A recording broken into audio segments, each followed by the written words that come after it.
Whether it's a movie night or just midday, Skinny Pop is a salty snack that keeps on giving. Made with just 3 simple ingredients for an irresistibly delicious taste and a large serving size that lasts. Deliciously popped, perfectly salted. Skinny Pop, popular for a reason. Shop Skinny Pop now. Brooks Running reminds us that we're all powered by something. Whether it's the me-time energy of a run after a day at the office, the electrifying energy of your first marathon, or the infectious energy of a group run with your friends. No matter what energy powers you, Brooks has gear specifically designed to unleash it. So lace up and let it out. Let's run there. Visit brooksrunning.com today to learn more.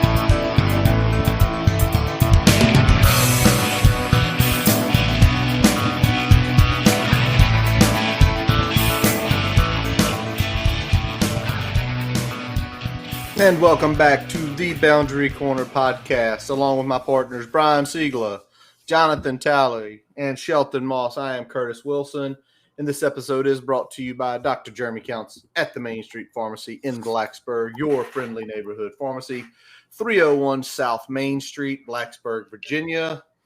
Gentlemen, since the last time us four got together, it's been about a month. How's everybody doing? How are the holidays? Et cetera, et cetera, et cetera. I didn't drink as much since the last time we talked, so that I guess that gives you a little bit of preview of how my holidays went down. I did not abstain from the alcohol, but I certainly did not go as hard as State of the Program. So, Tally, man, it's been a lot. I've had a lot going on over here, man. My kid broke his leg at basketball practice, so we had to go through surgery. Had a rod put in and screws in his ankle and all type of stuff, and just trying to keep him mentally strong on the journey that we got to take there. New job just started. 2024 has been trying to fuck me. That's what it's been making. So, well, at least it's happened at the beginning Shelton, of the year. Yeah, man. I mean, I always tell I'm very optimistic about most stuff. It's just hard. But like I said, my son broke his leg. It's hard to see him like laying in the hospital bed. But once I could get him home and get him to doing some normal stuff, and to see him being able to like play his video game and stuff, I'm like, okay, you're gonna be all right. We're gonna get through it and fine, man. I'm blessed. Like I said, we're all blessed. So Sheldon say, "New year, new him." That's right. Got my nice fresh cut. Got Sheldon. How you been, man? I've been good. I got a little respite back home in Richmond over the Christmas break. The only thing I really did was go up to the military ball. It was pouring down rain the entire time. I was in the press box as a credentialed media member. However, that did not keep me from getting entirely wet because the Navy press box, their pipes were leaking water. So we had some spillage right next to me on the table. And then to make it worse, the window panes had condensation on them. So you could barely see in the second half, you could barely see out of the glass. So it was not, I would not give the Navy press box a good Yelp review. I would say maybe like one star out of 10. With that being said, though, I got to see some friends, so I think it was a great experience. You should have just came down in the bleachers with me, Sheldon. You'd have been all right. Yep. I could see the game. I was soaked, but I could see the game. I did enjoy the military bowl. We did not get to catch up, unfortunately, Shelton. I tried. Yeah. But Shelton got up really late. I got up there really early. And then, like you said, you were going through the press box and stuff. But that is what it is. So, but, we're back. And we've got a lot to unload, as we always do. We are going to talk about that bowl game. We're going to obviously talk about the breaking news that broke about going on 4.5 hours ago, which, Tally, I don't see the barricades up or the sandbags up in the background yet, so I'm assuming nothing's went crazy down in the state of Alabama yet. But we're going to talk about that as well. But let's kick off tonight real quick. I told Sally he needs to get the barriers up because it's going to be riots. They're going to be in the streets. Yeah, not yet. Everybody's calm right now. You know, they think they're getting Lane Kiffin or Urban Meyer or somebody. I don't know who they think they're getting right now. So everybody's still calm. All righty. Well, before we jump on that, because I do want to talk about that a little bit, but let's jump on what just broke or what just happened. Ended about 30 minutes ago. The Hokies won versus a ranked team in basketball by more than basketball. 1 or 2 points. Technically both. But technically both. We'll hit that one in a second. Sheldon, I know you were really tuned in because you actually texted all of us and was like, I'll be on as soon as the basketball game's over. 87-72. Padula career high 32. I tried to watch pieces of this game, but I got stuff going on. Based on what's happened the last few times out, pleasantly surprised for me. Sheldon, what about you? Yeah, definitely. I mean, they shot the lights out. They were 54% from three, 13-24, and 54% overall. So just a kind of a lightning in a bottle offensive performance. Obviously, Padula goes off. You got who was it? Tyler Nickel goes off 8 for 11, 5 or 7 from three. So, you know, I don't know. I mean, 3-point shooting kind of come and go each game. I don't know how if that level of shooting is sustainable over time, but it was good to kind of see them play at least to closer to their capability. I think this year they've had a bunch of players that have, you know, regressed from their historical norms, and so it's good to see maybe some positive regression. Hopefully, some of those guys who played well tonight can kind of use this sort of as a launching pad to kind of get to back to where they are capable of playing. Yeah, and you know what's even crazier tonight is you take a look at the stat line. The guy who's been like lighting it up all year had his obviously his most pedestrian game of the year in Lynn Kidd from an offensive perspective. I mean, you know, he still went out there, you know, grabbed some boards. Obviously, Kidd's a big guy, a couple blocks. But I think maybe the most impressive thing was Tyler Nickel tonight because that 24. Yeah. Brian, how much did you see of the game? I was like you. I was kind of checking in and out. We had some stuff going on here, you know, family, whatnot. So was checking in and out. But, you know, what I was looking at there, it looks like Sheldon was saying, you know, we had a little bit of reversion to the mean in a positive way. You know, and then we also add in, I think, you know, getting a little bit more from Nickel, or I should say maybe more of what we expected from Nickel for most of the year tonight. Yeah, I think he looked like a solid contributor. You know, was shooting the ball very well. I think we expected that a little bit more. Maybe this is a sign of things to come. Maybe this is just kind of a one-off. I guess we'll see as we get further in ACC play. But I liked what I saw tonight. If we can get, you know, 80-90% of that every game, I feel like we're going to be doing all right against most of the competition that we play. So, yeah, if we can you know, keep most of that level together, I think we'll be all right as we get further into ACC play. I liked what I saw, though. Let's see if they can keep it up. Callie, you catch any of it tonight, or were you? Yeah, I was tuned in. I watched, I don't know, probably 80 or 90% of the game. And Tyler Nickel, he had a good game. Yeah, he was letting it fly. You know what I'm saying? You could tell he came out with the right mindset, and the coaches let him play. You know, he put some shots up. He didn't miss many, but the couple that he missed, it was like you could tell they were kind of heat check shots. So sometimes coaches will be like, "Oh no, we got to take him out, calm him down." You know, they let him keep going, and he kept playing. But I guess what's to be said about this game is they did all of it without Hunter Couture. You know, he was a big reason why the defense was pretty stout at the beginning because he can guard some different positions. But when he went out with that concussion, I mean, he got kicked in the head. You could see he was he was hurt. So when he went out, I was like, they're gonna blow this lead, because what they kept doing, what Clemson kept doing, was they kept getting in transition, and their big men would run the floor. Sean Padula would run the floor and go low and get caught on a big man. So they started exploiting that, and I was like, oh yeah, it's over. But they just couldn't outshoot the Hokies, man. They just kept shooting and kept making them. At one time, they was like, Clemson shooting the ball really well. They're 55% from three, but Virginia Tech's shooting 65%. There you go.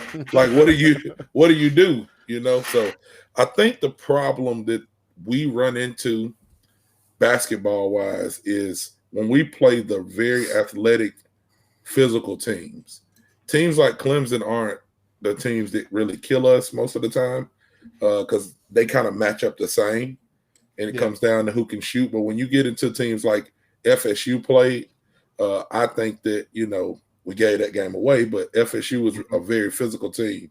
They're guarding you all the way down the floor. They're pushing. And Padula has a hard time with that because of his size. He's a great player, but he's just, you know, he's like 6'1", 6 foot, something like that. And a lot of these point guards in the ACC are 6'3", 6'4", a little bit bigger frame, and they try to push him around. So we run into that problem, and the offense is much different when the ball isn't going through Padula's hands. So I'm interested to see how they handle that, because nobody on the team can really handle the ball like he does, as efficient as he is, when he's on. But when you get him off his point is where we run into problems. So interested to see how that is, because the ACC ramps up, and, you know, you run into Virginia, you run into Duke, you run into these North Carolina teams, and you see what you're made of. But great start to, you know, starting to get into this conference play and going in and getting that win against Clemson. Yeah, definitely.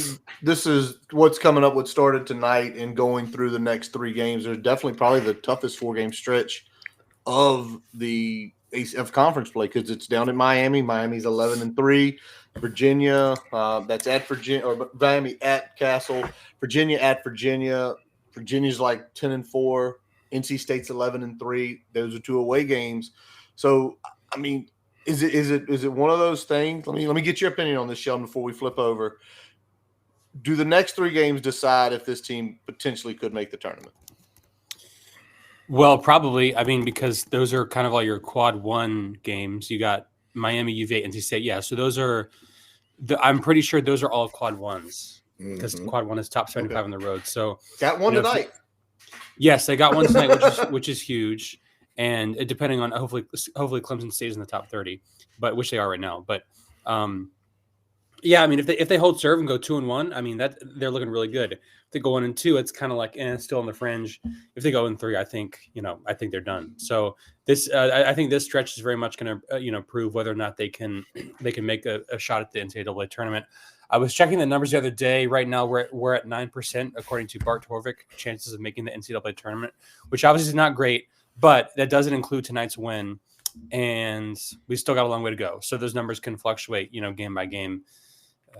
But so they have definitely a chance, but they got to take advantage this week. Yep. All right, now go ahead, Brian. I was going to say to Tally's previous point, I think a lot of whether this team is going to make the tournament is going to depend on how well Sean Padula can play, especially once we get against those bigger guards. He seems to have a tendency that, when he gets pressed like that, he either holds the ball too long or he kind of panics and we get a turnover, right? So he's either holding the ball, we don't give it to our offense, we get a bad shot, or we get a turnover because he panics. So if we can cut down on turnovers, he did a pretty good job of limiting turnovers tonight. If we can continue that against those bigger guard teams like Tally was talking about, I think we're going to be have a good shot in those next 3 to kind of come out of that 2-1. 100%. All right. Now, one team that plays in Castle Coliseum on a daily basis, there is no question that they're going to be in the tournament this year, and we all saw it.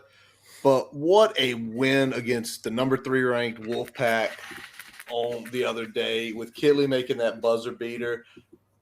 We know we lost to Iowa and LSU, but we talked on this program. this team still is a legitimate national championship contender. They had a lot of new pieces coming in, and then it started coming together. And I saw the end of that game. That's it. I'll put my hands up. I didn't get to watch the rest of it, but I mean, is there much more to say about the Lady Hokies? Because they're a top 10 team. It's not even a question. Yeah, I mean they got star power.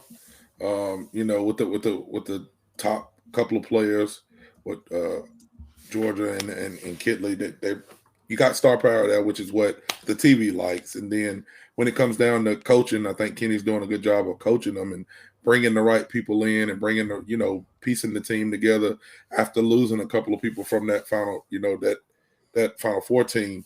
So like you said, I mean, that's a deep tournament team.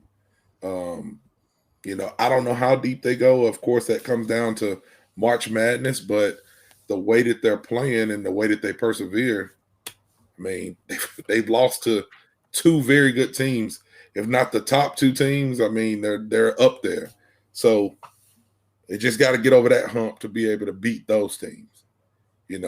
I say that, and then you'll get put against a 16 seed and then be struggling. But you know what I'm saying? Like those top teams that they've lost to, that's where we were kind of, okay, can we get over that hump and beat them? And then they play the number 3 team. It is at home, but you went on a buzzer beater. So did you get over the hump? Maybe. Well, we won that game, so we'll see. I'm excited for them, though, man. I mean, I'm excited that they got some momentum and some good stuff going. I'd love to see them have a deep tournament run this year. Sean, what you got on them? Yeah, I think it was a great win. I thought NC State early on hit some tough shots, but Georgia was off her game in the first half, but she kept going at it, and eventually their shots started to fall for her, and they went on I think it was a 12-0 run towards the end of the fourth quarter, and came up with a good win. So all in all, I think Vegas nailed it. Tech was 1.5 point favorites, and they won by 1. So credit to Vegas for that one. But you look at their 2 losses this year. Iowa was a close game on a neutral court that could have gone either way. LSU, I think, was just a really, really bad matchup. I mean, we just got outmatched physically completely in that game. Weird timing, too. Angel Reese coming back was a huge emotional output for LSU that night, too.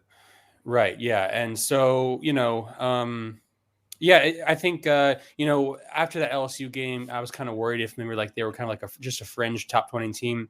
But as Kenny has talked about all season long, he's still trying to figure out his pieces and how they kind of fit together. And as you've seen throughout the course of the year, they've started to gel a little bit more. So I think right now, as Curtis was saying, they're definitely kind of on that cusp of the top 10. And I feel a lot more confident about this team right now than I do, 3-4 weeks ago. Brian, what you got? Yeah, I think they're getting together at the right time, starting to play a little bit better overall. I think the big thing is that you're seeing those other pieces be able to kind of bridge those gaps when, Georgia may be a little off from deep, or, Kitley may not be hitting some of those turnarounds or post-ups. They can weather that storm a little bit better right now than they did in the early part of the year. So I think that's really big.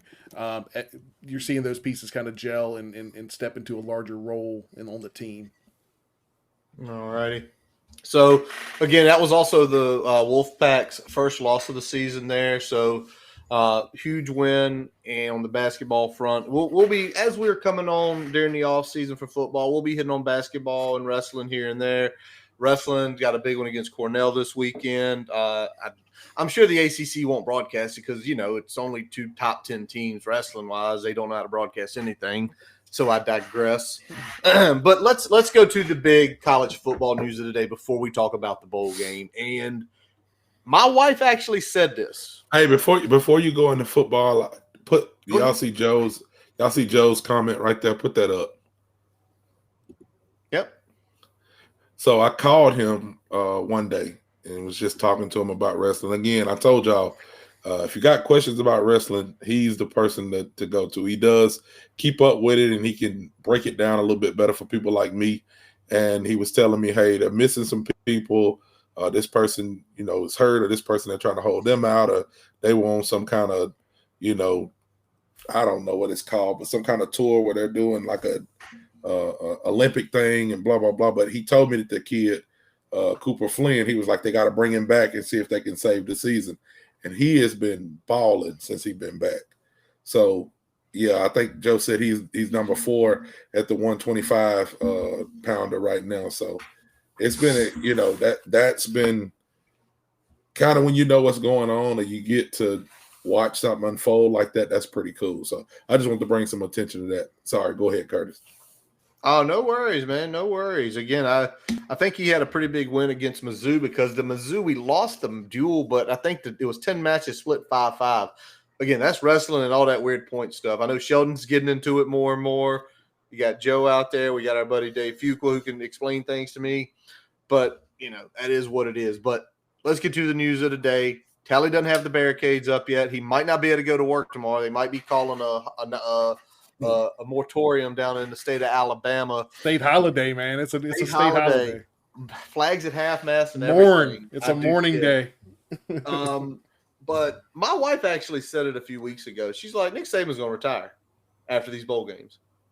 And I looked, and sure as hell, she nailed it. Nick Saban retires, and so the college football world is now, who takes over Alabama? Why is he doing this? Well, why he's doing it, he's got nothing left to prove. He's 72 years old. He has a plethora of national titles. He is considered maybe the greatest coach of all time. That can be decided here or there or a whole nother category. But I'm going to turn it to Tally because, Tally, did you work today in the office? And were you still in the office when the news break? Because it was 4 o'clock your time. What happened? Let's hear it. Oh, yeah. I was definitely still at work. And when ESPN sends you something, that's the real deal. Because I get people that we screw with each other and stuff like that. But ESPN hits me with something. I'm like, all right, they're probably talking about, because I'm doing training right now. And it's just all looking at the computer all day and Zoom calls and things like that. So look down at my phone just real quick, and and it says retiring. And I'm like, Brett Pry finna retire already? You know what I'm saying? So I opened it up, and it says Nick Saban retiring. I'm like, wow. So I went straight to Facebook and started poking people and calling around, and people's calling me. And there was no more work done for the day.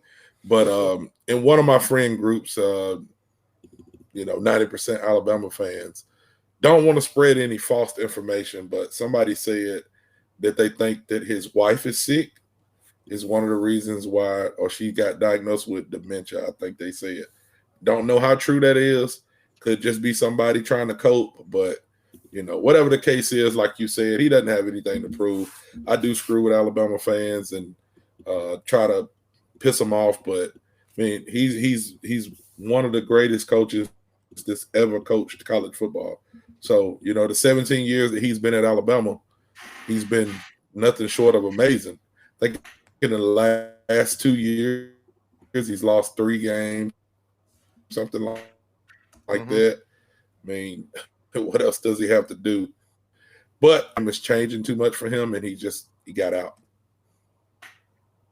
Yeah, I think there's no doubt that he's the best recruiting head coach of all time. I don't think that's a debate. I think he's the best team building head coach of all time.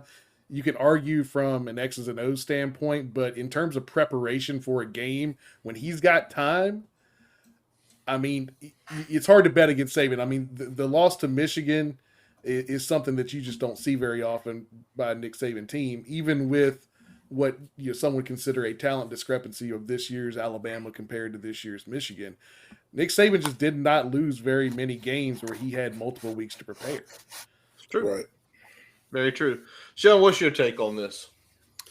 Well, for me, I think Nick Saban is a truly game-changing head coach. You look at back in the late 2000s, he really kind of started that support staff model where if you go look at the Alabama staff directory, they just have the, dozens and dozens of an army of support staffers and analytics guys. And that model really helped them, kind of build the program into what they are. And I think on top of that, Saban, for me, it's not about the X's and O's really. It's more about the program management, the infrastructure, the culture building. That's kind of where he's kind of made his living. And people want to work for him because they want to play for that culture. So I just think I think he really taught me a lot about football in the modern day because he impressed upon me the importance of having the infrastructure with football to not only, recruit the best players, but also maximize the talent of the players that you do have. There was a time a few years ago where, I thought that Alabama was just, more talented than everyone else, and that's why they won games. But really, when you look at something like that, when I was running some of my player development numbers, Alabama gets more out of their talent than almost any other team. Like, they recruit really good players, but they also maximize those players more than anyone else because that's just what Nick Saban does. So I think it's just a case study in how much, the culture, the program, the administration matters for football. Obviously, you got to have the right people in charge, but there's just so much that goes into that program, and Alabama funds and supports football in a very unique way that ultimately made Saban the perfect fit. And there's really no one that has done it better than he has. You play harder when you're playing for that Hellcat, is why. By the way, Tally, is it any coincidence that Dodge cancels the Charger, Nick Saban retires like 3 days later, man? I mean, people been sending it to me, man. It's a lot of stuff going around down here. I don't know what to think about it, man. I'm just trying to sit back. I'm trying to keep my head on the swivel, You can't mess. It's like a couple of things that you don't really talk about at work here. It's like politics, religion, and Alabama and Auburn football. You can talk about any other teams, but those two, you got to keep your head on the swivel. You don't know who you're gonna piss off. So, shout out to Tricky Nicky. You got Alabama fans yelling they getting Lane Kiffin. Okay, that was my next question. Who you think? You think they getting Lane Kiffin? I don't know, man. Lane's such a wild card. I could see him. I can say the people in Tuscaloosa love Lane because I think they call him something. They call him because he's so crazy. Like, he's got a nickname, something like Joey Freshwater or something like that. Don't quote me, but you can look that up. He's got a nickname. I think it's Joey Freshwater. But they said he would tell the young girls at the bars that's what his name was. So, like, he just does crazy shit. And the people in Tuscaloosa, it's Joey Freshwater. Joey Freshwater. They connect with him because, I mean, Saban had him on a leash when he was there. Like, he couldn't talk to the media. He couldn't do none of the shit that he does to be himself. So if he does come back, he would be coming back like, okay, this is me. I'm going to do what I want to do. You know what I'm saying? But, for a while, it was like Dabo was the guy to take over. But they don't want Dabo now because Dabo is his inefficiencies is what Nick's inefficiencies is. Like, Nick, he was changing with the game. That's what made him great. But Dabo kind of refuses to do that, and he's not using the portal, and they don't want to lose. So I think Dabo's image is kind of tainted, and he's one of theirs. So I would go against saying Dabo. I would probably say they would go hard after Lane Kiffin or Oregon's coach. All right. Just because a lot Dan of Lanning. like Dan Lanning, yeah. I would say those two would probably be the ones I would be looking out for. Brian, you got any difference or other people you thinking about? Dan Lanning is probably at the top of my list. I'm with Tally. I don't think it's Dabo. Dabo took until late 2023 to actually make an offer in the portal. He did not secure that offer, but he finally made an offer this year in the portal. It's amazing how someone that, from a standpoint of kind of revamping what Clemson was doing from an infrastructure standpoint, is not embracing the portal at this point in time. It's baffling. Like, why is that the hill he wants to die on? Good question. Sean, what about you? I think Alabama needs to hire a head coach who is forward-thinking and also very serious. Like Tally said, Lane Kiffin's kind of a wild card. You don't know what he's up to. Dabo was reluctant to embrace transfer portal and NIL. I think Dan Lanning, based on those two qualities, is the best candidate. I mean, he's done a really good job at Oregon in a short amount of time. He's been with Kirby Smart at Georgia, so we kind of know he's learned from his structure as well. I think Lanning would be the best candidate personally.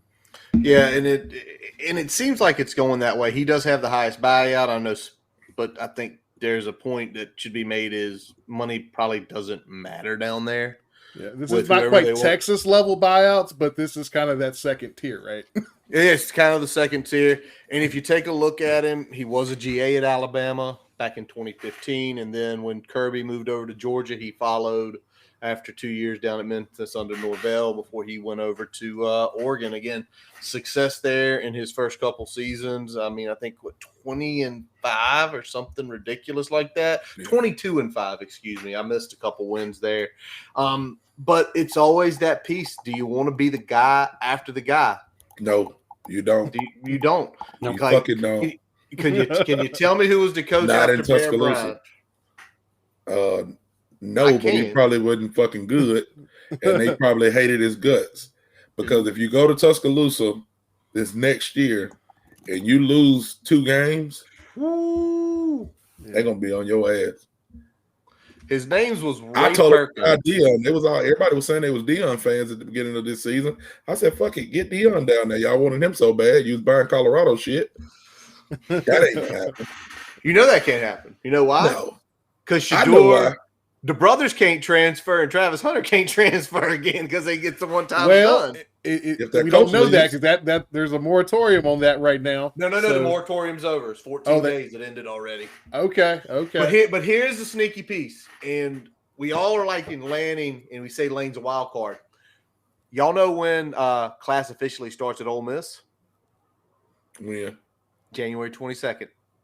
That means none of those players that he got in the portal have enrolled at all.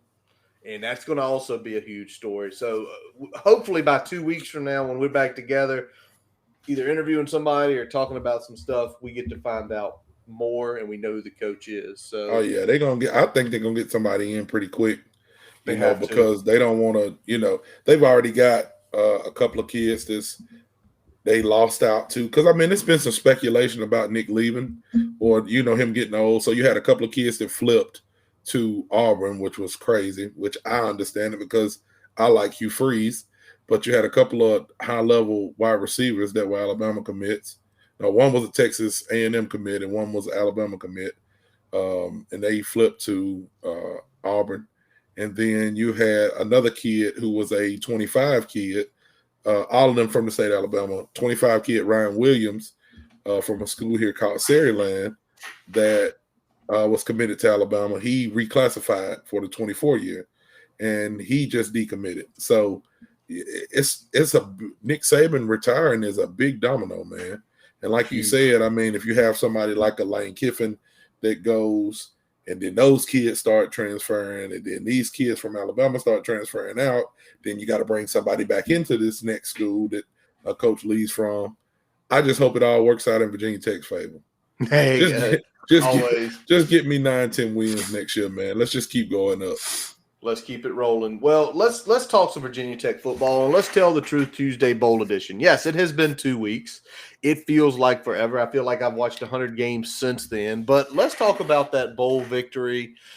Virginia Tech beats the number 21 ranked Tulane Green Wave 41-21. 41-17. It actually was, 41-20. And we'll get the score right eventually here. I was there. Math is a fish. Yeah, it is, man. It is, boys. But let's talk about that game and what we always do. I don't think we're going to be as in-depth because there's nothing after this, right? But let's talk about it. Sheldon, in your eyes, what went well in the press box, waving condensation off the screen? What went well that Wednesday afternoon? I think Drones ran the ball very well. They were able to open some holes on the O-line, and I know the O-line has received much criticism this year, but they were really kind of moving some guys around. I mean, it wasn't just like Drones kind of scrambling for his life or going around the tackles. Like they actually went, they went up, towards the A and B gaps in between the tackles and had a lot of success with some of those runs. So I thought that went pretty well. I thought they kind of hit some big run plays with Tootin going outside. Defense was pretty solid. They gave up some drives. They gave up some yards, but they were fortunate that Tulane fumbled a few footballs and got on top of those. So I think the conditions kind of made it a little bit hard to judge, as you guys could certainly see on TV if you were not there. It was just as, if not more, wet than you think it was. But yeah, I mean they just kind of brought out the road gridder offensive line, and they just. It was a field day, man. They were just running the ball all over the place. Brian, what about you? What went well in your eyes as you were watching it there at the house? Yeah, I think the just the team intensity. I feel like they stuck with it the whole time. They looked like they were on a mission to win that game. They didn't let those sudden changes with the fumbles, with the weather causing some of those problems, get them off track. They were able to answer, and eventually the talent took over at the end of the game. That's when you saw that defense wearing out for Tulane. That's when we were able to, as long as we were able to hold on to the football, we were able to finish drives, put up points, and put them in a bad spot. So I think the team intensity was the most impressive thing for me. Tally, what about you? Well, I know that was around when your son was getting hurt and everything. Or was it before? Was it after? Nah, it was before. Yeah, it was before. All right, so not as stressful on your mind. What went well in your eyes as you were watching it? Well, even before the game, it's what went well. Like the whole team being there, everybody showing up and being prepared to play. You know what I'm saying? Like I think it said we had 21 of 22 starters that was in the bowl game. You know, that's huge. Like I don't know many teams that were out there in a meaningless bowl game that had that many players show up ready to play. So, you know, having all of our guys there that was ready to compete. We had some of our recruits that are coming in that's enrolling early, practicing at the bowl practice. Like that's what getting to a bowl does for a team like Virginia Tech. You know what I'm saying? Some people's like, oh, it's just 6-6. And, you know, it doesn't mean that. Well, for a program that's trying to, you know, find its footing, that's a big thing to be able to sell to a recruit. Hey, you can come and get some reps in with some great college players, some all ACC players, think about Chaz Wiggins going and working out with the team for the bowl prep. Then he goes and plays in the All-American Bowl and shows out, you know. He does show out. Builds up his stock because I'm sure that when he's practicing against, you know, the likes of Dorian Strong and Mansour Delane and Dante Lovett and Braylon Johnson, it's different than who he's been playing in high school. Mm-hmm. So when he just went to the bowl game and was working out against those kids, it's like, okay, this is business as usual. Everybody's good. So that's what I think went good, just having the whole team there. And I'll go back to what Sheldon said when he said, you know, we had people moving people and running the ball. It was like, I text y'all and was like, what are we doing? Just run the ball. They cannot stop. They can't stop us running the ball. Like we kept trying to throw it, and Kyron's, you know, his release is a little different. It's kind of long at the bottom, and he kept losing it at the bottom and things like that. It's like, you don't even got to do that. Just run it. They're not going to be able to stop you because of the wet weather. And like Sheldon said, our offensive line actually looked like they wanted to be mean and push some people around, and we did. So those things was good to see. Yep, 100%, especially that run game. You know, 362 yards on the ground on 50 runs, 2 over 100, drones over 100. I love to see I'm a third down preacher. I know Shelton's against it because he believes first and second's more important. That's right. But when you get to third down and you go 9 of 16 over 50% on third and fourth downs, obviously they had 25 total first downs. So 16 before they had to get to third down, they converted on, and then 9 more. You're going to win a lot of games doing that. You just are. But the other thing I got to say, we know Daquan Wright in the portal. I don't know where he's landed yet. I had not had a chance to look at that. But to see St. Germain and Benji Gosnell play out there, both make a couple touchdown grabs. St. Germain could have had 2, but he dropped 1. It was lovely seeing that. It was just to have a bowl win. The place, I know, Sheldon, you were there. It was loud. It was probably 85-15 Hokies. The tailgates were packed as soon as they opened. Apparently the Porta Johns were few and far. Oh, they were terrible. There was not enough Porta Johns there at all. Shout out, met Matt Neal at the game near the Porta Johns. It was pretty funny, but it was like Tally said. It was everything. It was everything. It was not only the game, but the post, the pre, and the fans themselves. Not everything was perfect, though. We did fumble the ball quite a few times, which I didn't like to see. But also considering the circumstances, Sheldon, it's not a shock because we fumbled, Tulane fumbled, we got on more of theirs than they did of ours. And I mean, it's to be expected in a game like that, especially after especially starting about late second quarter through the early part of the fourth quarter. It was pouring. Mm-hmm. Yeah, and I think the thing, the thing that with the turnovers there, we ended up winning the battle overall. They got us on one that hurt more just because it was a scoop and score. Yep. So, that probably balances out on the whole. They got the score. We got a couple more turnovers there that put us in good situations. So, I think the fumbles were bad. They were to be expected. I think some of the drops were also to be expected, but I felt like we never could really get in a rhythm in the passing game. They were a little more successful on that front than we were, but I think overall our defense kind of did a better job of playing them balanced and keeping them off kilter a little bit, whereas we were able to kind of lean on our run game and kind of keep the drives moving. 100%. Anything else, Tally, Sheldon, went bad that y'all just did not like to see? Stephen Gosnell getting hurt. Yeah. Is there any report come out on him yet? I don't think so. I've heard that, he could be back. I heard he was gonna miss spring, but again, that's nothing official. I don't know what the official injury is. Sheldon, did you hear anything on Stephen? I've heard late spring, early summer is kind of the window that we're looking at. Hey, Chans and Brody already on campus. Get them some reps, baby. Get them some reps. The other thing that I'll say, and it's still, we're going to talk about maybe a potential fix of this later, was we didn't have bad run fits, but we had some run fits. And I know their running back, Mekhi Hughes, is a good running back. But a couple times and I know the weather's weird. It's just like I had like those flashbacks to those early season games when the fits were really bad. Like, oh no, here we go again. Luckily, they were not bad. Let's go this. I'm going to skip anything you weren't prepared for because it's a bowl game. All sorts of crazy shit happens. But think about this going into 2024. And Sheldon, I'll let you lead this, man. What can we do better going into 2024? Just high level, based off what we saw on this game. I mean, I think linebacker play is the biggest thing. I was talking to this with a coaching friend I have, and I think, probably obviously went on and got the Mike linebacker from MTSU. And I think the reason for that was because he wants players at that position that have the instincts. I think this year we just didn't really have the necessary instincts at that position. If you look at small details like, how they take their first step and how they react to the flow of the ball.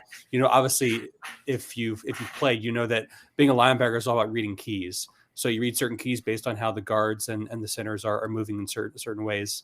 And we just didn't get enough good play from those guys this season. So I would presume they're probably done with portal as far as linebackers go. But I just think they gotta really shore that unit up because it's obviously a very critical position. And so if you figure you can get the D-line straight, which they have, you've got two lockdown corners. Hopefully the safeties are a little bit better with the experience you got coming back. I mean, the linebacker is kind of that one missing piece for the defense. So I mean, you just gotta get that figured out. All right, linebacker play. Tally, what about you? Yeah, similar to what having some. I don't know the last time that Virginia Tech had this many people come back or any people come back. Like, it seems like every year that we had people eligible to leave, they leave. Yeah. Yes. Whether it be going to the league, going all the way back to, the Tyrod years with people leaving and going to the NFL and things like that. So having all those guys come back was awesome.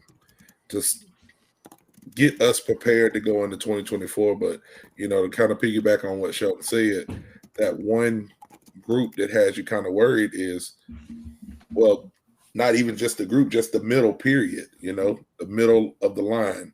They went out and addressed that.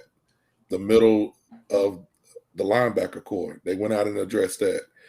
I think that, I'm still a little skeptical about safety because I know we have some pieces that we can use there, but I don't quite know who's going to be there. Is Schroman going to be healthy?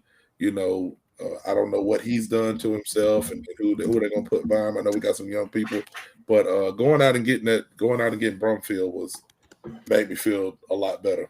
I can say that. So I'm excited about because I mean in the skill positions we got, you loaded. You know what I'm saying? Like you got a lot of options there that you can play with. So I guess the only thing that could have went better if we had Peyton Wilson or something.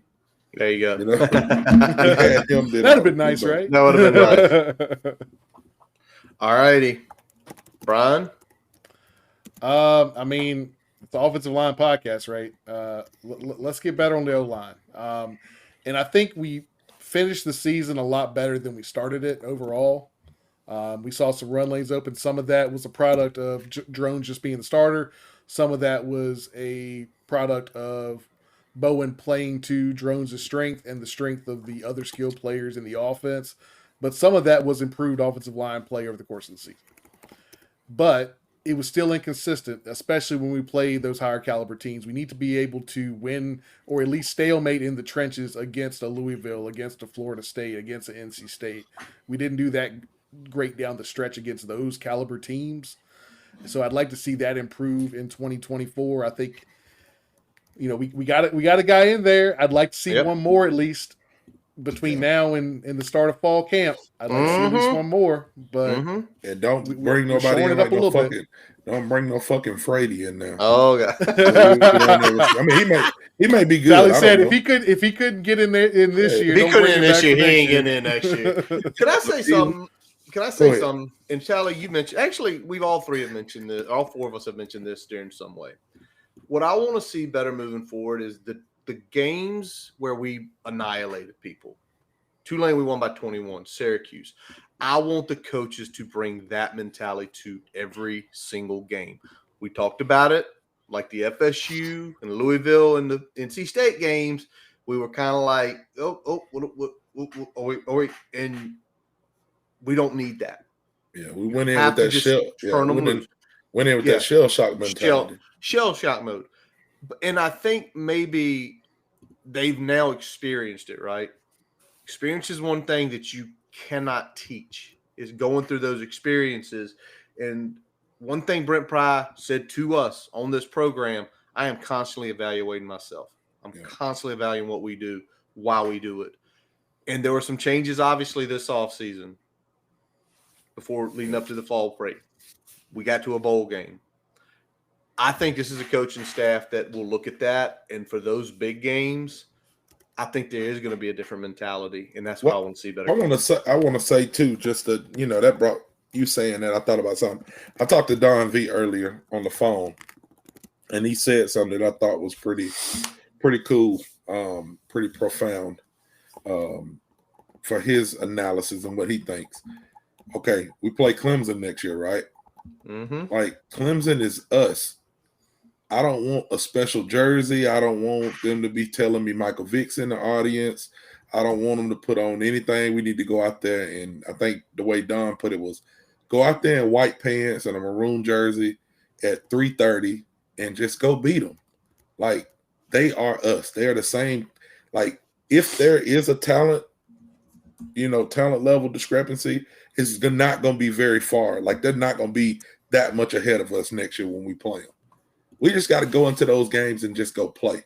Like when Duke went and played a lot of teams, just business. Like just when business. Elko had Duke going and playing teams, and it was just they just went and played. Like they didn't have to get up for it. It wasn't a special production or anything like that. Like we just got to go play, no matter who it is. I feel like on some of those games, like FSU or Louisville or whoever the teams may be, it's like, oh, well, they're this, and we got to get this, and they've been doing this, and it's like we're trying to play this underdog role when we're the same teams. These aren't teams that's been stomping us for the last however many years. Clemson's been beating us in the last couple of years that we've played them, but it's like now that's not the same Clemson. Nope, not you know at what all. I'm saying? So we just got to go play, and I hope they bring, like you said, that next year. We got to go with that business mindset. You got to go and just go play the teams and go beat them. because we're going to be as good as just about everybody that we play.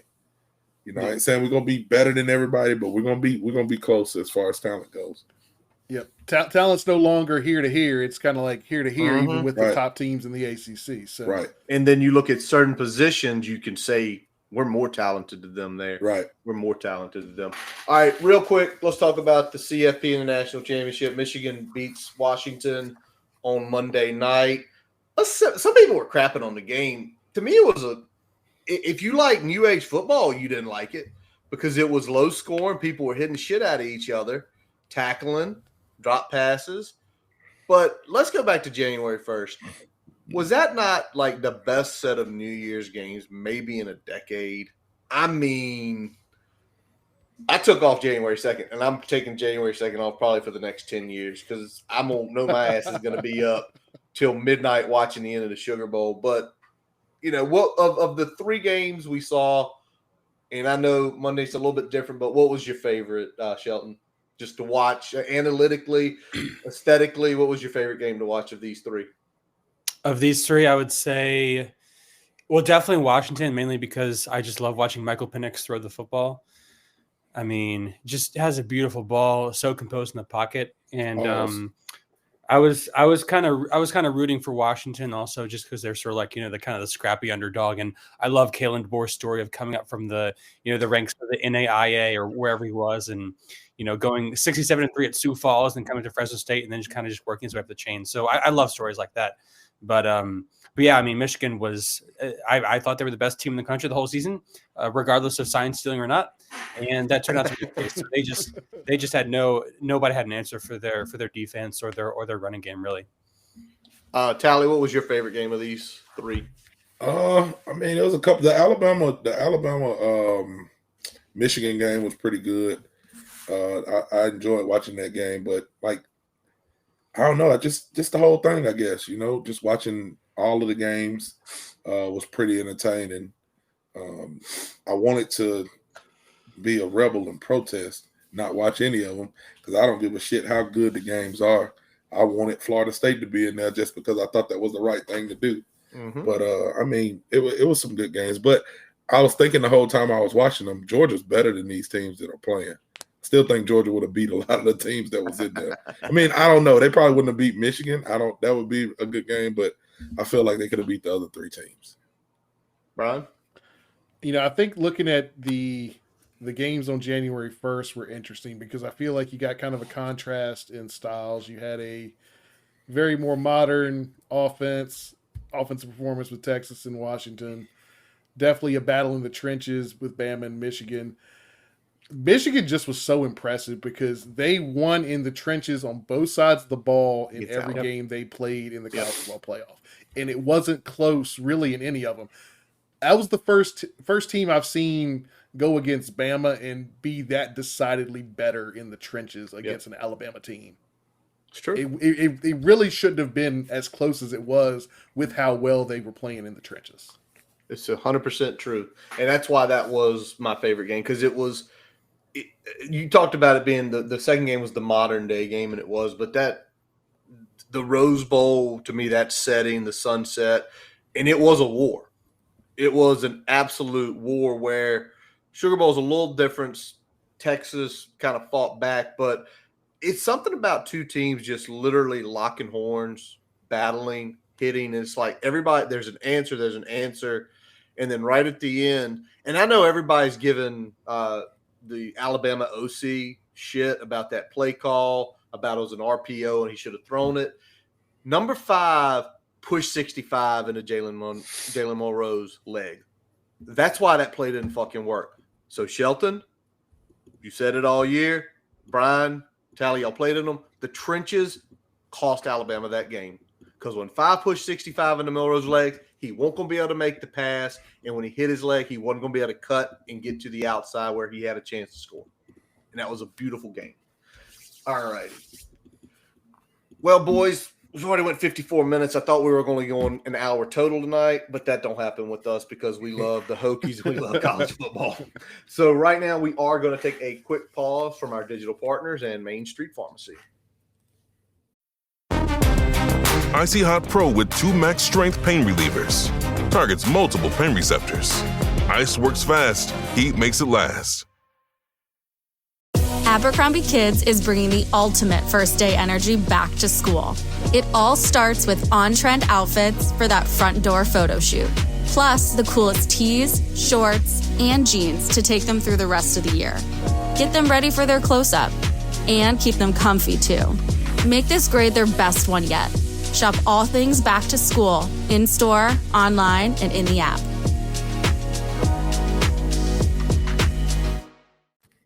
I can probably save you a lot of money, and I can take a lot better care of you. That's pretty much it. My name is Jeremy Counts, and I'm a pharmacist. I own and operate Main Street Pharmacy here in downtown Blacksburg. My brother's a pharmacist, I'm a pharmacist, my uncle's a pharmacist, my dad's a pharmacist. I remember he would give me M&Ms to count in little pill counters. This is just something I've always done, and I'm just lucky that what I know so well is something that I can do and feel good about it and give back to people. Pharmacies are your frontline defense. Pharmacy's job is to make sure you're getting optimal care for the lowest price possible. Also, we take the pressure off of emergency rooms. I'll tell people immediately when they need to go to the doctor, or I'll tell them if they just need a cream over the counter. If there's something that isn't commercially available, if it's something that's not available in a certain strength or a certain form or anything like that, we'll make it. Tailor-made medications. Some of those options save people a lot of money. What motivates me? I get to take care of people and live in Blacksburg. That's all I need. As we take a quick break, we'd like to tell you about getting your free website report from our digital partner, Grassroots Digital Marketing Studio. They'll tell you how your website ranks on Google, on-site SEO, and social media. No commitment to buy anything. You can get your free report by visiting grassrootsdigitalstudio.com/free-website-report. Now back to the episode. And we are back. And to kick off the second half of our episode, because he was unable to join us on State of the Program this year, we are going to give Shelton the floor. He's got some things he wants to talk about. And y'all, if you did not read Shelton's article on the key play just a few weeks, please go and read that article. That is one of the best pieces of work considering Virginia Tech football, concerning the way the staff's going. Shelton, you did a hell of a job with that, man. I'm glad you waited till the end of the season. I'm really glad you waited till the end of the season on that. But you got some stuff you want to talk about where we are as far as the program goes, so the floor is yours.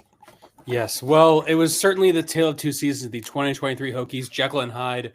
What a turnaround from where they were after that Marshall loss, talking about, 80-something in SP+, and, they moved up. They're one of the most improved teams by the end of the season. So, I had a few graphics and tweets I wanted to share if we could get those up kind of as we go along. The first one, so I tweeted this after the regular season and Power 5 teams that won conference games by 3 possessions. 7 ranked teams plus Virginia Tech. I think Texas was in there too now, but they also had an extra game, so some context there. But it was weird how Tech was in this company of such elite teams that finished the year ranked. And if we could go to graphic 1, which is the conference margin of victory, which is also very impressive. Tech beat up on their conferences by a lot, as we'll see in a second here. I think I can pull it up there. Yep. So we got there. So largest margin of victory in conference games this year, Tech was right around 8.3, which was pretty good. So the one thing, again, with every single team on this list besides Tech, what they have in common, they all finished the year ranked. And even if you go, past Tech, some of the teams below that, like NC State and Oregon State, they're in the top 25 for most of the year. So basically, you've got these 20 or so teams that are all ranked or spent most of the year ranked. And then Virginia Tech. It is sort of like such a crazy outlier how well they performed in conference compared to the non-conference portion of the season. And obviously there was a huge delta between what they did against teams that they should have beaten, so to speak, versus teams that they were not expected to beat, like NC State and Louisville. So I think for me, my lasting memory of this team would just be how polarizing, I guess, they were, for lack of a better term. I felt like when they played, subpar teams like Boston College or UVA, that was when their skill players really kind of were able to shine and sort of, exert their talent, so to speak. But when they played, obviously, much, mature, experienced, and talented teams like Louisville, Florida State, I think that was where you saw the offensive line problems really start to kind of rear their ugly head. But as Brian talked about, the O-line did get better throughout the course of the season. And once you take those talented skill guys, combine them with an O-line that's improving, a quarterback that's also improving, it made for a really good recipe. And if we go to the final graphic here, graphic 2, which is a year 2 improvement for Power 5 head coaches. So this was another article I did for the Key Play where I looked at coaching hires of the Power 5 over the past 10 years or so. And in doing this, I found that Brent Pry, comparing year 1 to year 2, was the 5th most improved coach in year 2 for any Power 5 team. And you look at some of the names on this list. Lance Leopold's done a fantastic job at Kansas. Kirby Smart, name speaks for itself. Jonathan Smith, he was great at Oregon State. Dave Aranda, Steve Sarkisian, Mike Leach, all very good coaches. So, there's some misses in there, but I think that's a really good company to be in. And that's what should give Tech fans the most amount of confidence for what this program is capable of going forward. I really enjoyed doing the research on that piece because it sort of shed a light on lots of maybe dispelling some myths about coaching hires and kind of, how you sort of evaluate progress and where to sort of use that barometer. So what I found was that year 1 for a new head coach in Power 5 was not really predictive of how well their hire was going to turn out. But year 2 was extremely predictive. So when we talk about, new hires and rebuilding and, how well they do in year 1, year 2, you look at Mike Elko at Duke or Deion Sanders at Colorado, really it's year 2. That's kind of like the make or break. If you're not successful in year 2, it's not going to work out. If you are, you need to be at least steadily improving. And I think year 3 is where most coaches would say that's where you kind of need to get the ball rolling. And I think Tech has a really prime opportunity to do that this next season. So as Curtis talked about, in my last piece, it was called Why Culture Matters that I wrote for the Key Play. And my biggest takeaway was that I think when you look at this team, it's clear that players want to play for Brent Pry. We didn't have barely any opt-outs. Most of them were pretty unconsequential. Guys wanted to come back. They're coming back next year. And obviously NIL money is a huge part of that. I'm not denying that at all. But it's a really good culture. And I think culture is so important when we talk about it. It's kind of like a buzzword. But when you really get down to it, it's the foundation for your program. Like if you don't have a good culture, you're not going to win football games. To me, things like scheme, X's and O's, those are all a byproduct of good culture and getting players bought in. And I've asked coaches this before. If you don't have buy-in from your players, nothing you say is going to work. It comes from buy-in, from leadership, from communication, and all those things really, tie into culture. And I think Brent Pry has done a fantastic job of setting the foundation for this program. And I think there are some pretty good things ahead. Now, Tech obviously has high expectations. When you start winning games, you're going to raise the expectation level. It's really, really hard to win 9, 10, 11 games at Power 5 level. So we're going to see if they can get there. But I do think all the signs based on the trajectory of the program, the numbers, the eye test, all point to the fact that this is a really, really good thing that Virginia Tech has going. Beautiful, Sheldon, beautiful. And you talk about the returning players because, and I've got it outlined here because we had finally the last domino that fell. You're right. There are guys who could have left. There are guys who could have went their chances in the draft. All 4 of the wide receivers could have. They honestly could have. Yeah. All 4 of them. Even Ollie with the small one. Nick Gallo, who would be a 6th-year guy, could, maybe try the NFL or maybe just try life. And think about all that coming back. Look at that list. I know I've got it there out for y'all. Look how many guys that is. 6. That's 10 starters. How many people can sit here and say every single one of these guys, 9 of the 10 who made significant contributions this year are back? Yep. Big deal. It's a big deal. And it's to your point, Sheldon, with that culture. And again, you talk about how many times did we see the guys go in the portal? Sheldon, I know you mentioned, I think, in the article, if not, you made some tweets about it. There's a guy going into the portal, but he's going to come back and play this game. And it's not only that person wanting to come back and play, it's Brent Pry allowing it because there are so many coaches that do not allow it. Right. And it just speaks to who he is as a coach. And I mean, like you said, next year it's, we're going to have to be tempering expectations about 7 months from now. Yeah, 7 months from now. Yeah. We had 2 players that had consequential production that are not going to be back next year. You got Derek Canteen, you got Daquan Wright. That's it. Everybody else is back. Everybody else is back. And then the additions in the portal and the lack of subtractions. I mean, we had Hunter McLean and Jack Hollyfield, who were basically – Hunter really didn't see the field. Jack was a backup offensive lineman, got some snaps. You mentioned the two biggest ones. And then we talked about the middle linebacker, Brumfield, coming over in the portal. We didn't have a chance to break down his tape. But him coming in to solidify that room, and then Kelvin Gillum with Peoples – this staff, and maybe it's not the staff. Maybe we need to give some credits to the analysts too, right? Because there are guys who are sitting in that room every day, and it's going to be their job to figure out who may be coming in the portal, who fits what we do, who have we recruited before, where are the relationships. Give some credit to Villagrana as well, and those guys behind the scenes. Like, they are setting our portal acquisition game up for success, whether we close the deal or not. That's on the coaching staff, that's on the other pieces. But when we look at what Colby put together for those offers that went out, there was a clear plan. It was hitting the notes that we wanted to hit, both from a player location standpoint, from a player position standpoint. Like, they were hitting the ground running, and they had a plan, and they executed the plan. And we got more than we expected to, especially on the defensive line side of it in the trenches. I think we could, as we said earlier, could still use a little bit of help on the offensive side, but we plugged the holes that absolutely needed to be plugged. And I think that's where you want to be sitting when you come out of that first round of the transfer portal, is like, okay, we got these holes here. All right, let's plug them. Let's make sure that we're at least maintaining the status quo, if not improving on those positions. And I think we did that. Tally, I know you got something to say. Well, no, it's just, even the last show we did where we had, the fathers of a couple of players and recruits on the show, and they talk about, how it works in the transfer portal, how it works during recruiting, how the coaches are, going back to Sheldon's point, the culture that they built is one that people are interested in getting to. You talk about Chris, Brody's dad, him talking about, why he was there on the big transfer portal weekend and how they treated those transfer kids that came in and rolled the red carpet out for them.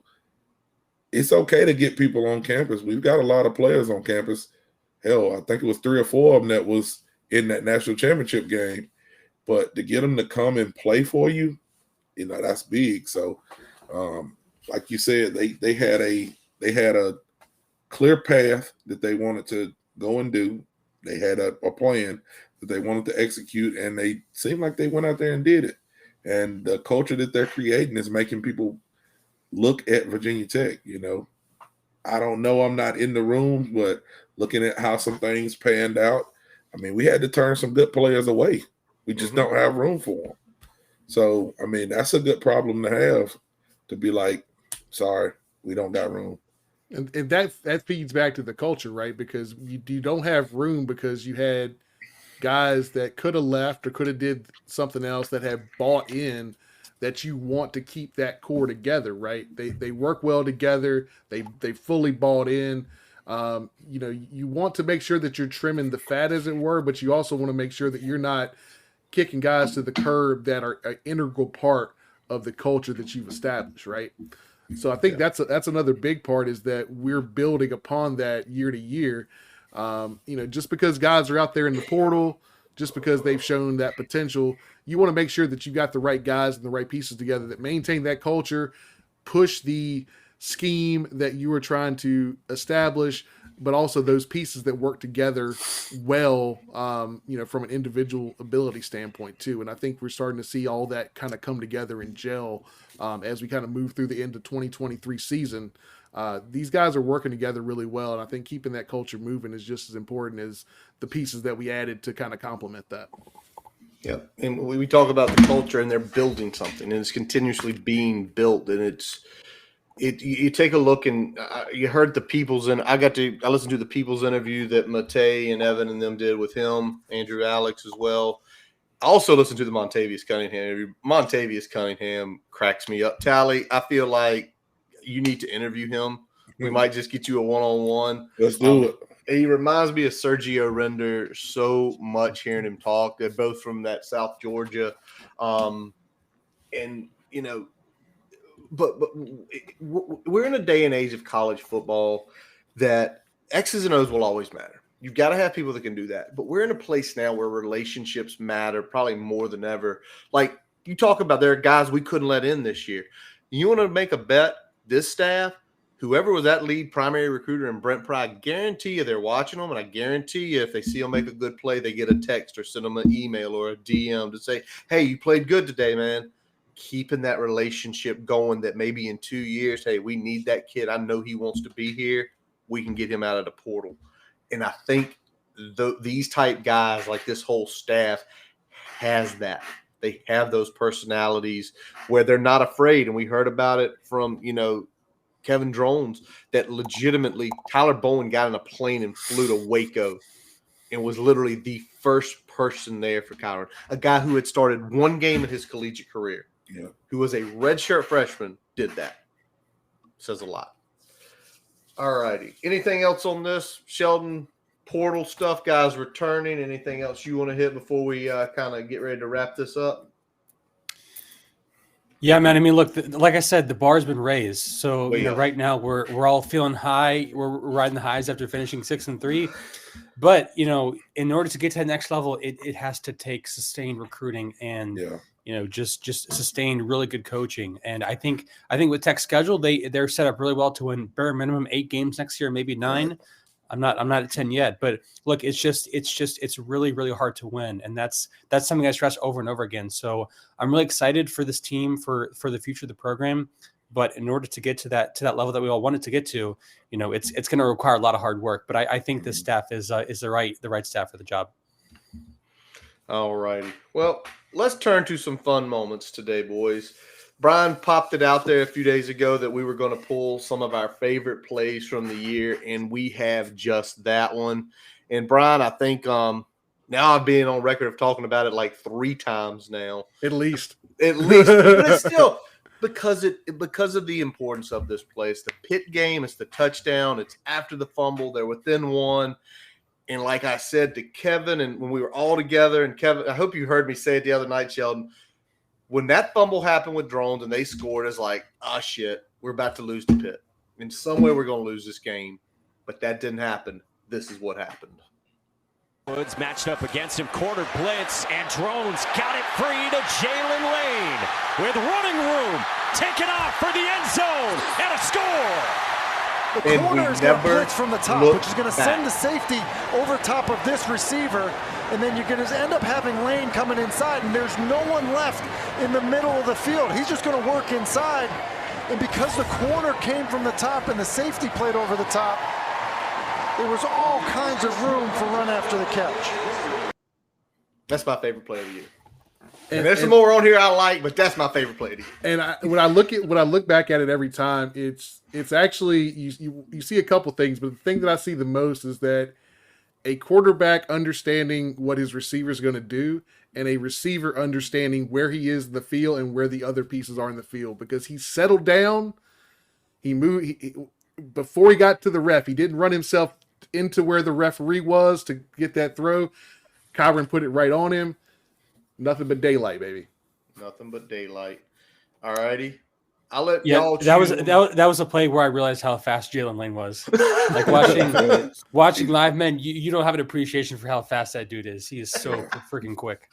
Real quick. All right. What do y'all want to pull up next? What are some of y'all's favorite plays from this season? I got one I want to save for last, so I'm gonna he's saving one for last. Yeah. So if we're talking about a moment that happened on the hill, we're saving that one for last. That is going to be last, so go ahead. All right, Sheldon, Tally, y'all look through them here. Which ones was some of y'all's favorite for the year?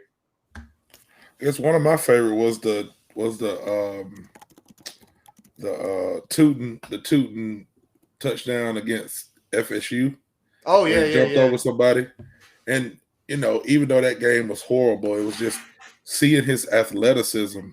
It's like, dang, this dude is something. Like, I knew he was good. I knew he was pretty good, but it's like he's really good. You know what I'm saying? He can do some stuff. We saw him like scale it up against high level competition, right? Yeah, I think it was that's the like big thing.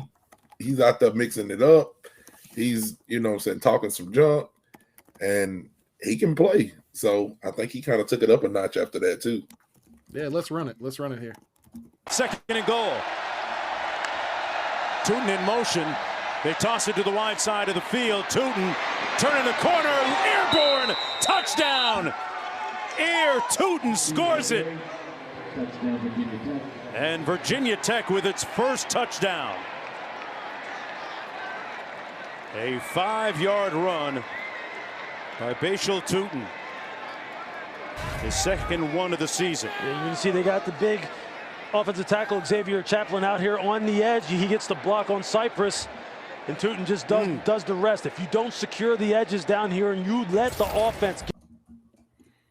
Athletic as hell, man. Yeah, man. And patience too. I love his patience running. He showed it a lot more as we went out throughout the season, but just seeing that athleticism and, you know, combination of power and breakaway speed, and then that agility to make that hurdle at the line there.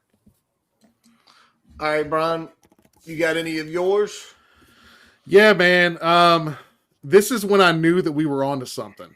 This is when I knew, all right, if we can get this thing gelled, if we can get this thing moving, this offense is going to be something to be reckoned with. It is the Drones touchdown run against Marshall. Oh, yeah. So here we go. I'm going to run it. Yeah, Tyler Bowen said Tootin's got to have a big afternoon today for us to win on the road, and there goes Drones.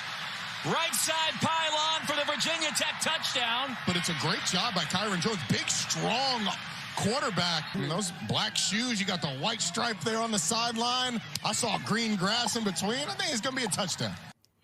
I love that they brought up the black shoes too, like the cleats, man. Everybody complains about them black cleats, so I'm glad that it made the broadcast. But that run there, that's kind of everything that you get from Kyron Drones, right? You had a good read, you had making guys miss, making guys miss tackles in the backfield. Then you saw the speed, then you saw the finish. And I was like, all right, so, you know, when all three of us were sitting together, Sheldon was elsewhere on this game, but when we were sitting together against Purdue and we saw Drones kind of run over a guy and as he's going out of bounds, I was like, this guy's different, but this is what showed me, all right, so it's not just the attitude, he's putting all the other skill sets together. This was something that got me really excited about what this offense could really be with Drones at the helm there. 100%. Brian, check out the chat. Shelton dropped his in there, see if you can get that on the screen. Shelton, we'll get back to you in just a second. But while Brian's sorting that out, I'm going to flip to the defensive side of the ball here for a second. And that Thursday night in Lane Stadium against Syracuse, it felt like old times. It felt good. Even though when this play happened, we were already beating them down by a bunch, but it was just beautiful to see when two defensive ends meet at the quarterback. All right, getting that one pulled in here. Schrader out of the end zone. Here comes the pressure. Schrader, safety. That is Antoine Powell Ryland and Cole Nelson who's wearing the Frank Beamer 25 tonight. We saw Coach Beamer at halftime up here, watching his Hokies. Fired up, proud to see the 25 jersey, and they have no answer for APR, Antoine Powell Ryland. The speed he brings around that edge. And it's something of what an impact he was to that defensive line this year. I mean, he made that unit significantly better, and it's no knock to any of the other guys who have been here a while. But he effectively, Sheldon, you talked about scaling it up for next year. He scaled the defensive line up this year. He made that line better. He made some of those young defensive ends better, and it was great to see that. That night was beautiful in Lane Stadium. Brian, have you been able to get the one up Shelton wants to see? Getting it pulled now. Give me just another couple seconds here if you want to hit one more. and we'll pull that one in. All righty. Listen, this is another one that I love, and I'm doing a lot of talking right now. But this is from the Wake Forest game, and this is what the RPO can be with someone like Kyron Drones running it. This is the huge 75-yard touchdown to Jalen Lane again. Again, we see how fast he is. But watch the RPO and watch the safety, because that man took a step and he paid for it with his life. Back, they need to become more of a complete back, whether it's in pass protection, right here. all the little things you need to do to be a starting tailback in the ACC. RPO, I'm gonna go in. Oh, you were supposed to be right there, son. It's going to be an answer for Virginia Tech, and that's Lane. 75 yards, the Hokies answer. Speed demon. And said, I got a guy who can make some plays. Great job on the RPO, finding his wide receiver, and then Lane was gone. I mean, by the way, thank HCC Digital Networks where we got these from. That boy thought that he was handing that ball off to Tootin. He just thought it immediately. He took 3 steps, and as soon as he gone. And again, there it is, Shelton, the speed of Jalen Lane, because as soon as he caught it and that one guy wasn't there, it's like, that's over. That's a touchdown.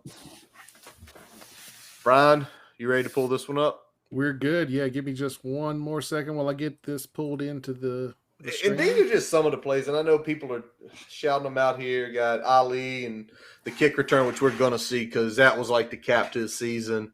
But any other tally plays we might not have that you can remember? I think it was my favorite play of the season was the long touchdown pass to Felton against Pitt.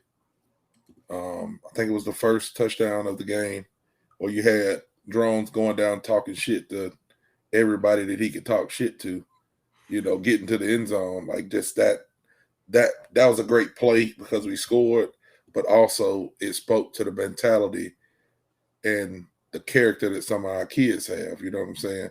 Like, hey, we ain't gonna keep being the nail. We're gonna be the hammer. There you go. So, I think we got that one. So I think we had that one in the chat. I think we do. Hold on. I'm gonna add this one. Sheldon, we will get yours. I think this one right here. No, this is the Syracuse one. Although it's another, I mean.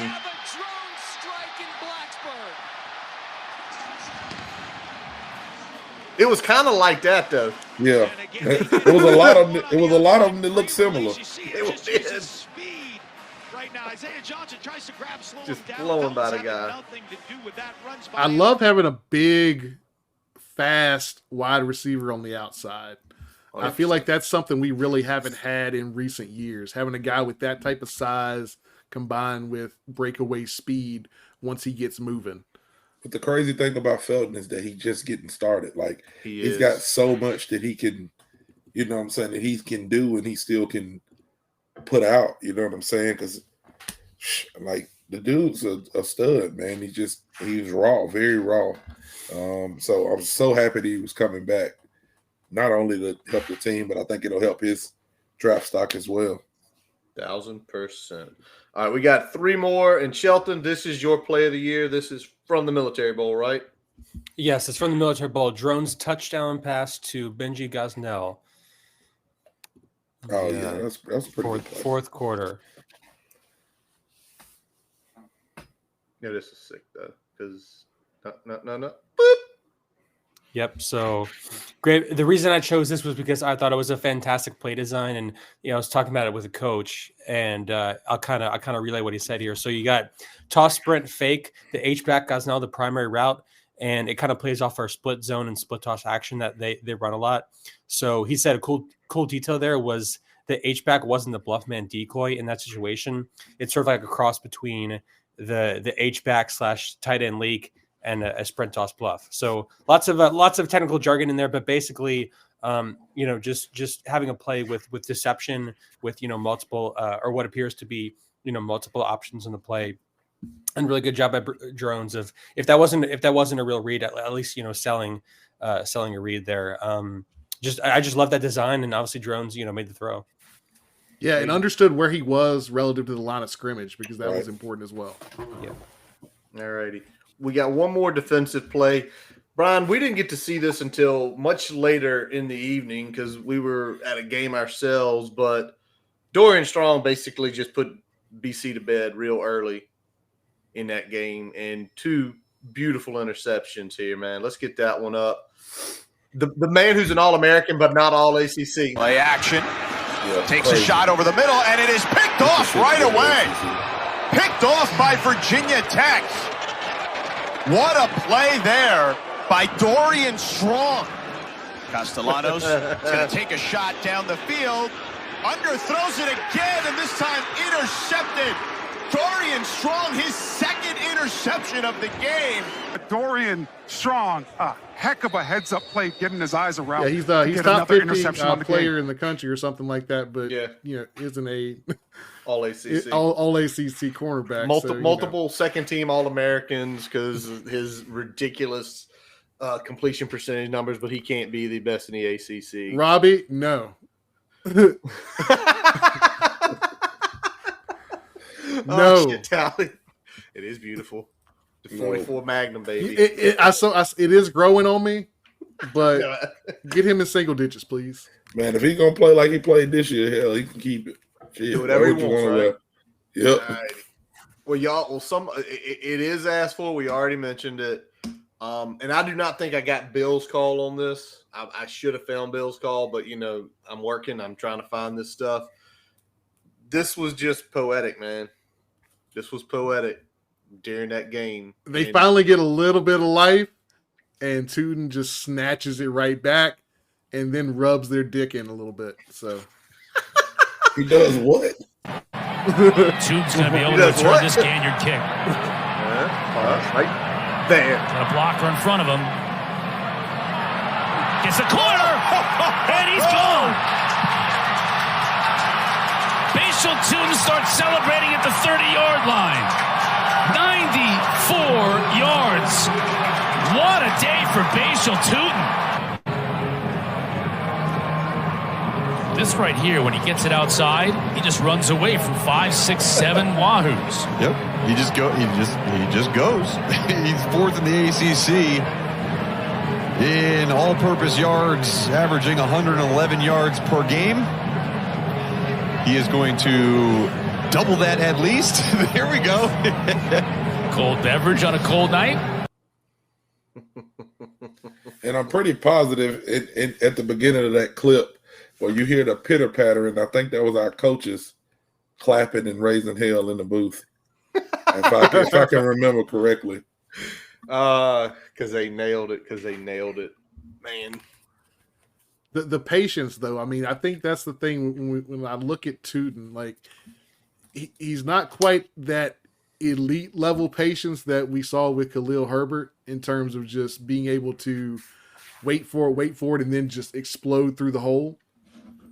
But, I mean, he's got some of that, and he's got a little bit more, I think, power combined with that breakaway speed. And we saw kind of all of that on display there, man. He had patience, accelerated outside, and then ran away from everybody. It was so many plays this year that he made. Some of them may have only went for 5 yards or 7 yards, where he's going towards the sideline, and it looks like it's nothing there, and he just keeps stringing it, and then he bends that corner. Yep. And then like in the Tulane game, he bends the corner and he scores. It's like, how does he get there, and how does he accelerate once he gets there? It's like you expect him to get caught from somewhere, but he just doesn't.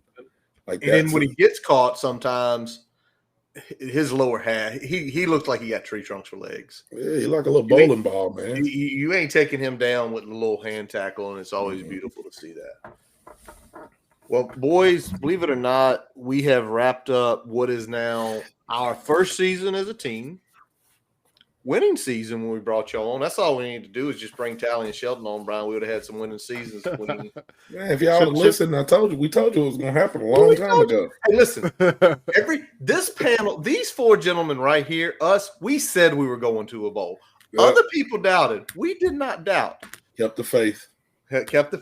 But this is effectively the end of our 4th season on the Boundary Corner podcast. We'll be back in a couple weeks to start season 5 of the Boundary Corner podcast.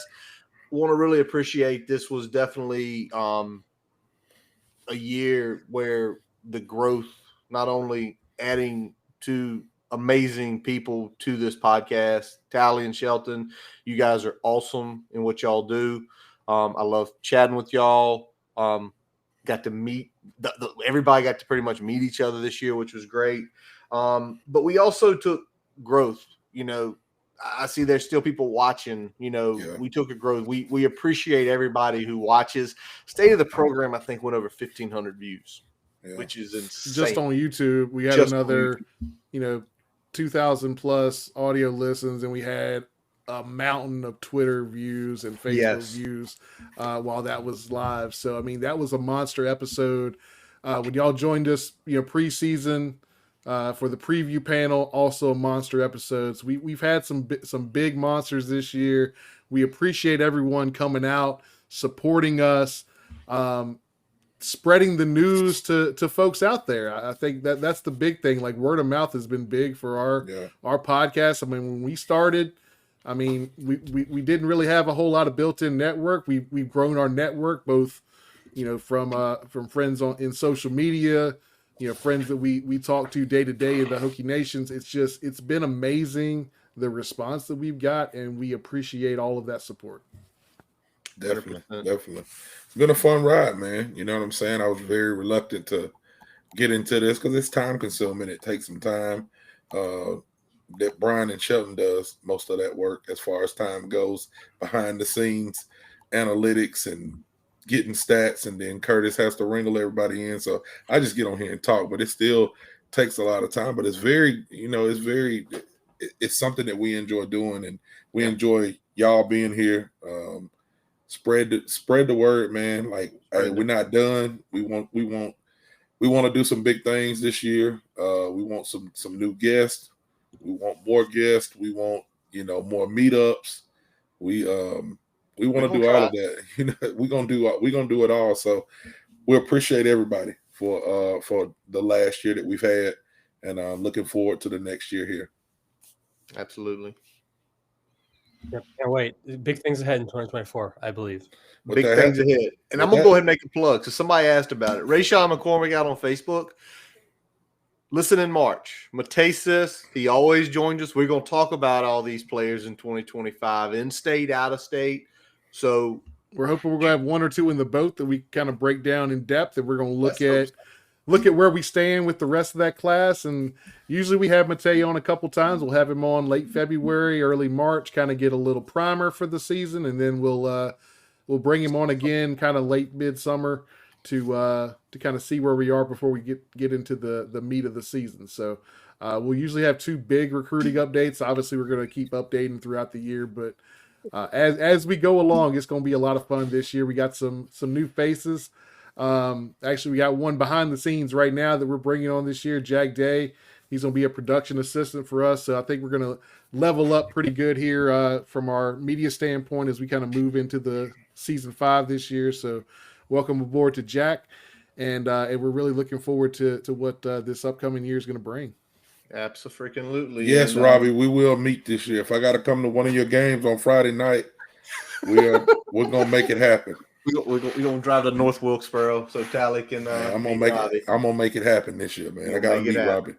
All right, well, boys, that does wrap up this episode of the Boundary Corner Podcast, brought to you by the Main Street Pharmacy in Blacksburg. I'm Curtis Wilson. I'm Brian Siegler. I'm Nick Saban's uncle. And I am Shelton Moss. Visit the website, boundarycornervt.com, to listen to all of our episodes. Check the merchandise shop out while you're there. Always follow us. Twitter, over 2,500 now. I took a monster game this year. Facebook, Instagram. Subscribe to our YouTube account.